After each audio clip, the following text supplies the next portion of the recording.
bara di balik diamnya Nur Laili. Media sosial sedang tidak baik-baik saja. Kolom komentar penuh dengan teori konspirasi, netizen mulai membagi kubu, dan tiba-tiba semua orang menjadi pakar ekspresi wajah. Padahal secara teknis, ini hanyalah satu jadwal pertandingan di kalender Proliga. Namun ketika seseorang yang biasanya diam seperti patung di sesi wawancara, tiba-tiba mengeluarkan kalimat yang tajamnya melebihi smash silangnya, kita tahu ada yang salah dengan ketenangan yang selama ini dipamerkan. Selamat datang di era di mana hype lebih cepat panas daripada mesin bus pemain.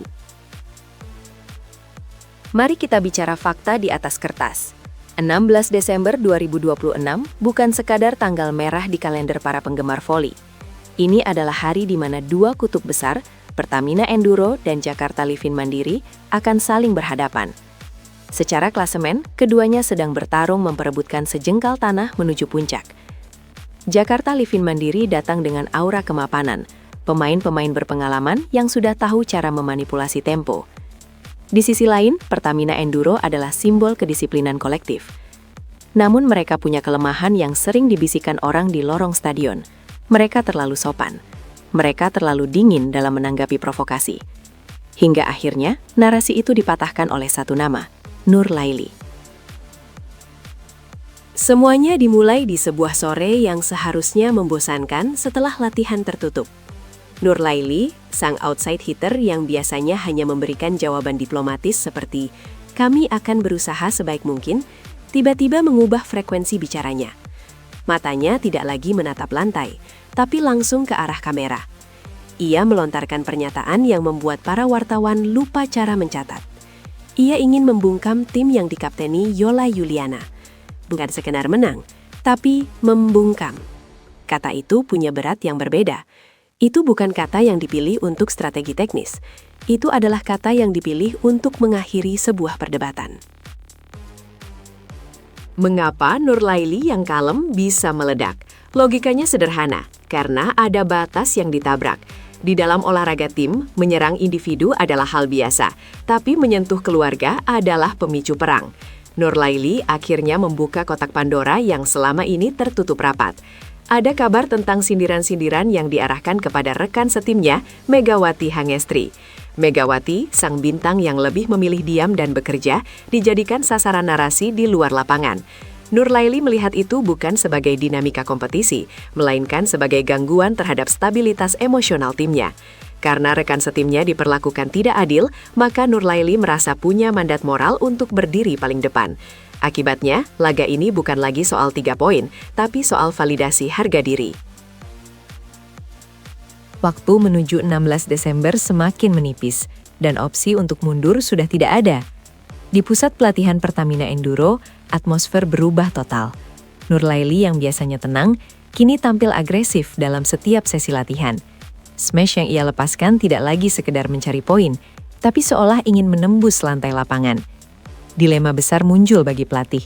Apakah ia harus meredam api ini agar tidak menjadi bumerang, atau justru membiarkannya membakar semangat tim? Sementara itu, di kubu Jakarta Livin Mandiri, keheningan mereka justru menciptakan tekanan baru. Tidak ada balasan kata-kata dari Yola Yuliana, dan keheningan itu justru membuat spekulasi publik semakin liar. Tekanan berpindah dari pundak pemain ke mentalitas organisasi. Di titik ini, semua kebisingan harus berhenti. Kita tidak lagi membicarakan sindiran atau komentar di media sosial. Kita membicarakan satu momen di atas lapangan nanti. Satu keputusan untuk melakukan blok, satu respon untuk menerima servis. Nur Laili telah menempatkan dirinya di posisi yang sangat sulit. Ia telah berjanji kepada publik. Di dalam keheningan ruang ganti nanti, ia akan menyadari bahwa kata-katanya adalah beban sekaligus senjata. Tidak ada ruang untuk keraguan. Ketika peluit pertama dibunyikan, semua emosi harus dikristalkan menjadi fokus murni. Ini adalah saat di mana karakter seorang atlet diuji. Apakah ia akan hancur oleh ekspektasi yang ia ciptakan sendiri, atau ia akan tumbuh melampauinya? Apa yang bisa kita pelajari dari keberanian Nur Laili untuk bersuara? Secara reflektif, ini menunjukkan bahwa profesionalisme tidak selalu berarti diam. Kadang, profesionalisme adalah tentang menunjukkan solidaritas saat rekan setim di pojokan. Kita sering terjebak dalam narasi lama bahwa atlet harus seperti robot tanpa emosi. Namun, di momen sempit seperti ini, kita melihat bahwa siapa yang paling tepat dalam bereaksi, dialah yang akan menguasai keadaan. Sarkasme publik terhadap drama ini mungkin akan terus ada, menganggapnya hanya sebagai bumbu pemanis liga. Namun bagi mereka yang berkeringat di lapangan, ini adalah tentang siapa yang lebih solid saat badai provokasi menerjang. Banyak rencana yang disusun di atas kertas, tapi sedikit sekali yang berjalan mulus saat emosi sudah ikut campur. Nurlaili sudah melempar dadu, dan sekarang kita hanya perlu menunggu bagaimana dadu itu mendarat pada 16 Desember nanti. Apakah ini akan menjadi pembuktian yang manis, atau justru menjadi pelajaran pahit tentang menjaga lisan? Satu yang pasti, Proliga tidak lagi sama setelah pernyataan ini keluar. Kita bahas lagi hasilnya nanti, setelah debu di lapangan sudah tenang.